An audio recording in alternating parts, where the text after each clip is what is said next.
ჩვენ ვიმყოფებით ლიტერატურული პრემია საბას დაჯილდოვებაზე ღია ცის ქვეშ. დაჯილდოვება გაიხსნა ახალგაზრდული ორკესტრის ცოცხალი მუსიკის თანხლებით. უკვე გამოაცხადეს ლაურეატების ძირითადი ნაწილი. გაიყო რამდენიმე ნომინაცია. გაიყო პოეტური კრებულის ჯილდო, რომელიც მიიღეს დათო ქარდავამ და ნინი ელიაშვილმა საკუთარი ნაწარმოებებისთვის. ასევე გაიყო ჯილდო თარგმანში, რომელიც გადაეცათ გიორგი ხულურდავას და დოდო ყვავილაშვილს საკუთარი თარგმანებისთვის.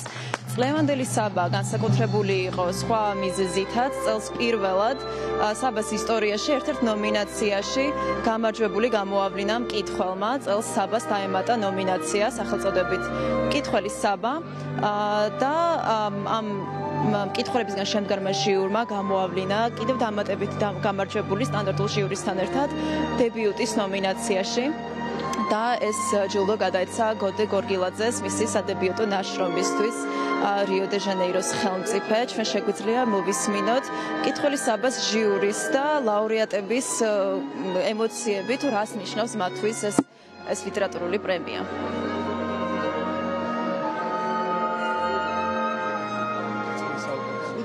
პიესის წმინდა ნაწილები, მოკლედ რო გითხრათ, ჩემი პიესა არის პერსონაჟზე, რომელიცაც სუსხატკივილები აწუხებს და სუსხატკივილებზე ლაპარაკობს. ძალიან მნიშვნელოვანია თავისთავადია ჩემთვის ამ ნომინაციაში დასახელება იმ ფინანსებს შორის, რომლებიც იყვნენ წელს განსაკუთრებით. ბევრი ჩემთვის ახლობელი სახელი იყო წელს ნომინირებული და მნიშვნელოვანია და გასახარია ის, რომ მე წარმოვადგენ იმ თეატრს, სამეფოებნის თეატრს, რომლის პროდუქციაც არის ეს პიესაც და ეს სპექტაკლის, რომელიც შეიქმნა ამ პიესაზე დაყრდნობით და ყველას ვუხდი ძალიან დიდ მადლობას. გალაქტიონ ტაბიძის შესახებ რამდენიმე ათეული წიგნია დაწერილი, მაგრამ ამ წიგნებისაგან ჩვენი გალაქტიონი უცენზუროდ მკვეთრად გამოირჩევა. აქ მთავარი პერსონაჟი არის სრულად განსხვავებული გალაქტიონ ტაბიძე. კითხავმა შემიძლია გითხრათ, გამოცემისთანავე შეიყვარა ეს წიგნი. ძალიან დიდი ინტერესი გამოიწვია, მოეწყო არაერთხელ პრეზენტაცია სხვადასხვა ფესტივალზე, იყო ბესტსელერი და ასე შემდეგ და ასე შემდეგ. ეს წიგნი არის ჩემი სამაგისტრო ნაშრომის, ასე ვთქვათ, სამეცნიერო პოპულარული ვერსია და რა თქმა უნდა, ბევრი რამე შევცვალე, იმიტომ რომ რაღაც რასაც ვთქვათ, დარგის სპეციალისტებს არ აუხსნი, აუცილებლად უნდა აუხსნა ჩვეულებრივ მკითხველს და ძალიან ისეთი გულით ვიმუშავე ამ წიგნზე, მოკლედ. ნიშნავანი ის იყო, რომ ეს ჩემი წიგნი, ასე ვთქვათ, სრულიად ახალი თვალსაზრისიდან იკვლევს ქართულ ლიტერატურას და ფემინისტური ლიტერატურის ცოდნობის შესახებ ბევრი ჩვენ ჯერ არაფერი არ ვიცით და ამისი, ესე ვთქვათ, გასვლა ფინალში იყო ჩემთვის ამ ფემინისტური კრიტიკის, როგორც ტექსტის წაკითხვის მეთოდის ერთგვარი ლეგიტიმაცია, იმიტომ რომ საბა მოგეხსენება ძალიან სახელოვანი პრემია არის. ყველას გვაქვს ისეთი წიგნი, რომელიც გადადებული გვაქვს, ვერ ვკითხულობ დროის უქრონლობის გამო. და რადგან ეს კონკურსიც იყო, გადავწყვიტე ყველა ეს გადადებული წიგნი ერთიანად წამეკითხა და სასიამოვნოდ რომ გამეტარებინა წიგნებთან ერთად. ბევრი ვიკამათეთ, იყო სხვადასხვაობაც, მაგრამ მივიღეთ ის გადაწყვეტილება, რაც მივიღეთ და იმედია მკითხველებსაც გაუხარდება ჩვენი გადაწყვეტილება.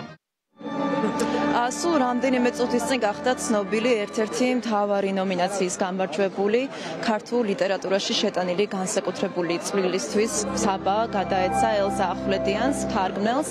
ამ ეტაპზე პრემიის ძირითადი ნაწილი, დაჯილდოების ძირითადი ნაწილი დასრულებულია. აქ იმყოფებოდნენ ქართველი მწერლები, გამომცემლები, მთარგმნელები და ქართული ლიტერატურის მოყვარულები, რომლებიც თავიანთ საყვარელ ავტორებსა და წიგნებს გულშემატკივრობდნენ, წიგნებს, რომლებიც გასული წლის განმავლობაში გამოიცა და მათ შეუძლიათ ახლა რომ საღამოს დასასრულს მოусმინონ კვლავ ისევ ცოცხალ მუსიკას.